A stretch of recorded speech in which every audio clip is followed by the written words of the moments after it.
అంటే ఉద్దేశపూర్వకంగా నాశనం చేసి ఉండకపోవచ్చు.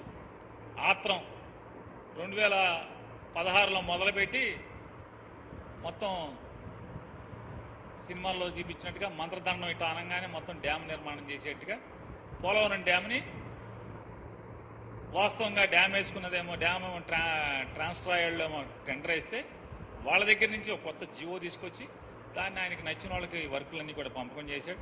సరే నచ్చిన వాళ్ళకి చేసుకున్నా ఇబ్బంది ఏముంది. కానీ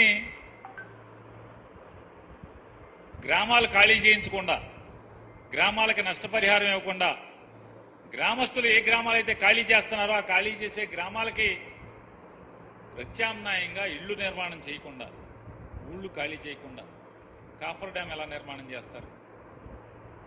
కాఫర్ డ్యామ్ నిర్మాణం చేస్తే ఏమవుతుంది? ఊళ్ళు మునిగిపోతాయి కదా.